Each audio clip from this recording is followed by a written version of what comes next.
Sarah, thank you very much indeed. And yes, this press conference this morning, Lawless Britain, is the beginning of a 6-week campaign. We will, over the course of the next few weeks, highlight individual areas, go into much more detail, and we'll also have one or two quite well-known people appearing on our stages, coming sort of out of obscurity, political obscurity, to support what we are trying to do. One of the things I think that has sort of really led to deterioration of trust in politics are successive Home Secretaries telling us crime is falling. You hear it every year, crime is falling, so please don't worry your poor little heads. Well, that's because the crime survey for England and Wales is based on completely false data. If you look at police recorded crime, which is what we've done for our research all through this, you can see that actually there are some significant rises in crimes of all kinds, particularly crimes against the person. We're actually facing, in many parts of our country, nothing short of societal collapse. If people are scared to go out of the shops, scared to let their kids out, that is a society that is degrading, and it's happening very, very rapidly. I'm astonished that there has been so little debate in Westminster amongst our political classes on this issue, because I'm sure they must, in their MPs' inboxes, get members of the public telling them just how grim things really are. Sarah mentioned the word respect. Respect for those in uniform has declined massively. The criminals don't particularly respect the police and can act in many cases with total impunity. Just as worrying, if not more so, is huge numbers of law-abiding, tax-paying Britons have also lost respect for the police, but in a different way.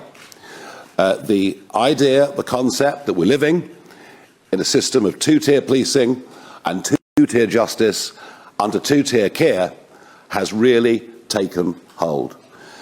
You only have to look at the reluctance to prosecute those violent thugs in Manchester Airport who beat up those police officers. It took months and months and months for any prosecution to be brought, and I suspect the reason that it happened is because Reform said if they didn't, we would take out our own private prosecution. And yet, Lucy Connolly and others like that, and she received a 31-month prison sentence, albeit for saying something deeply intemperate and wrong, of that there's no question. Her case was dealt with in days. So we are in a real mess. Just looking and thinking about London for today, London, 1 in 3 people at some point have been subject to phone theft. It's almost unbelievable. It's almost unbelievable. The number's so big. Had a case in my family a few months ago. Somebody at Victoria Station, a relation of mine, punched, phone taken, but they had a tracker on the phone, so we could see exactly where the phone was going. And I assume it wasn't just one phone, there would have been a couple of hundred phones. We even gave the police the address of the house in southern Buckinghamshire where the phones had gone to. The police took no action whatsoever. And you can just walk down Oxford Street, Regent Street any day, and you can see the moped gangs running amok with hardly anybody ever being arrested. Shoplifting in London, and by the way, when I give you these figures, these are the reported figures. Bear in mind that most of us now don't even bother to report crime. We can't see the point. If it comes to theft from our properties, we worry what it might do to our insurance premiums, and most people don't report stuff because what is the point? But quite extraordinary that in London alone, shoplifting should be up by 150% since 2021. Muggings in London, up 26% just in the last 2 years. But I sense, again, many people, frankly, just too embarrassed to report the fact that they have been mugged. And actually, crime is another reason why people are leaving London. John Friedrichsen, the shipping magnate, he's going, taking his billions with him, saying London has gone to hell.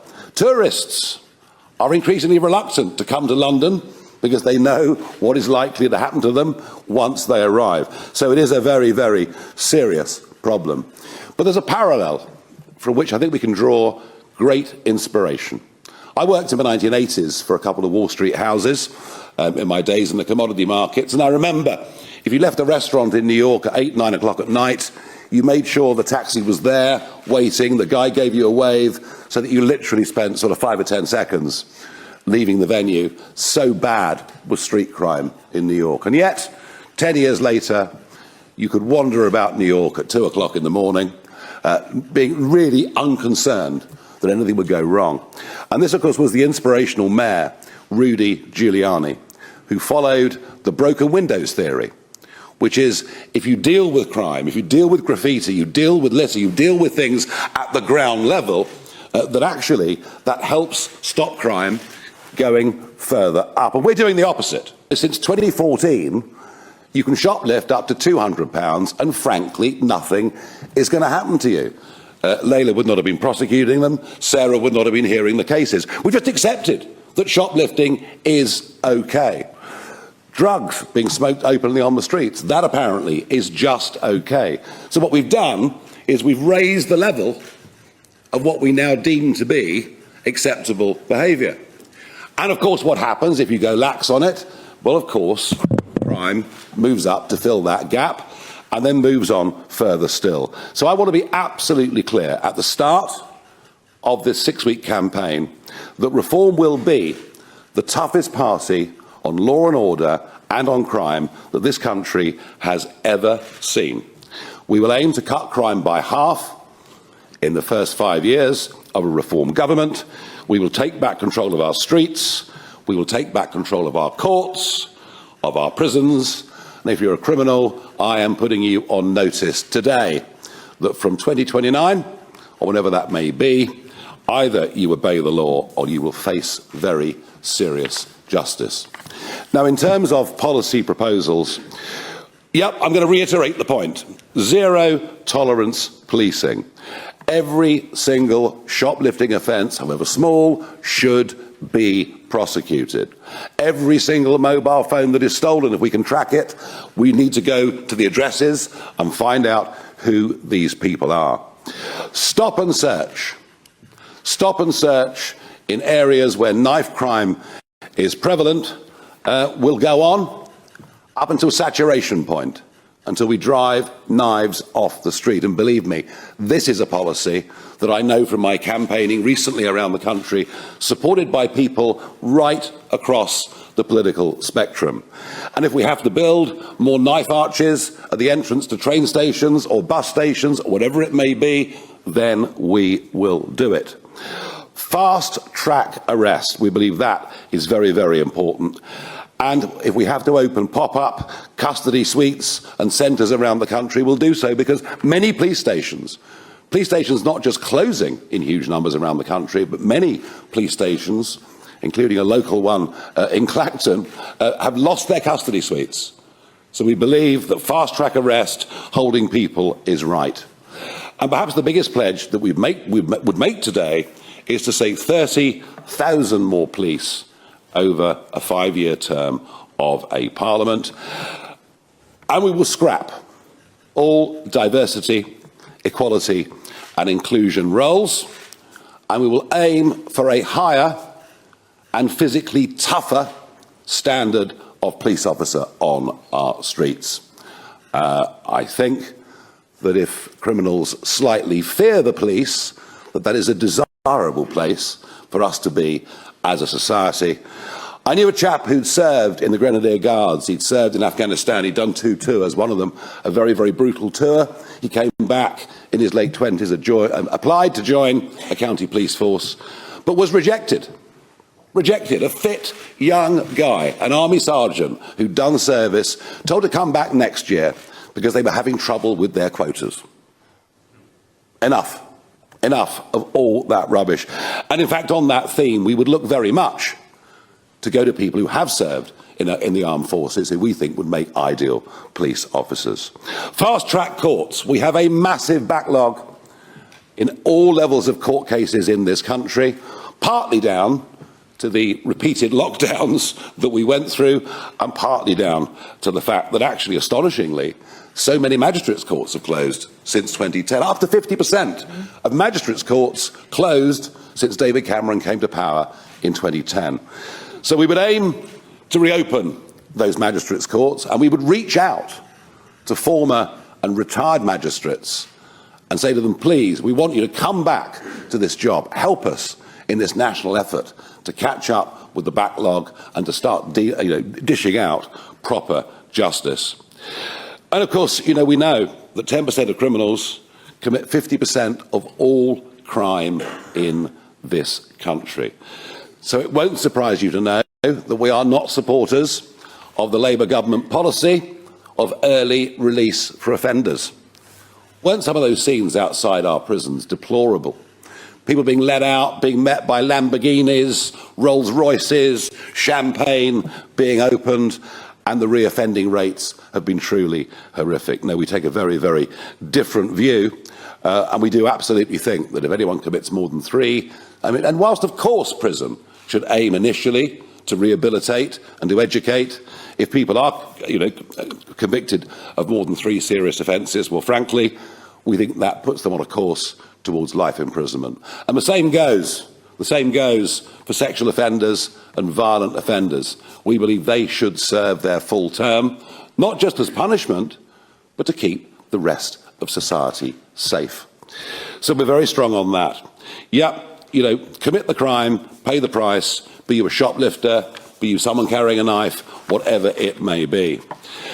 And we would look to free up tens of thousands, up to 30,000 prison places. We will build Nightingale prisons. You remember the Nightingale hospitals? Within 72 hours, hospitals were built, and we'll work with private contractors, but we'll want to use the logistical skills that exist in the army and our armed forces to make this happen. We can build up to 12,000 prison places, and we can do so actually in short order. And there are 10,400 foreign prisoners in our prisons, has been mentioned on this platform already. They will be deported back to their home countries. And I think I'm in conversation with Edi Rama from Albania, and I think he's rather agreed that he will take back all of the Albanian prisoners in this country, which is rather a good thing. And yes, we do think dynamic prison places overseas work. You've seen America doing it recently, but the Scandinavian countries are doing it too. Estonia is quite prepared to take prisoners from this country. And in fact, the Labour government has had those conversations already, but of course, nothing has come to fruition. Denmark sends off prisoners to Kosovo and places like that. It is quite astonishing that to keep a prisoner in a British prison costs nearly £52,000 a year. You could send a child to Eton for that price. So if we can send some of our worst violent criminals overseas to serve their terms, then yes. And if that means that Ian Huntley goes to El Salvador, well, our attitude is so be it. So we're serious about it, but we also think we can cut the costs of running prisons significantly. It seems that everything the British state does, because it's so highly bureaucratised, costs just so much more than everywhere else. France manages to run its prisoners for an average of £40,000 a year, not the £52,000 a year that it is here. To repeat, today is just the start of this law and order campaign, which will go on over the course of the next 6 weeks. I genuinely think that by standing up, by saying these things, we're striking a chord with the vast majority of the British public. There is nothing left-wing or right-wing about desperately wanting for our society, for our streets, to be a hell of a lot safer than they are today. And as with everything that we do, when we say it, we actually mean it. How about that?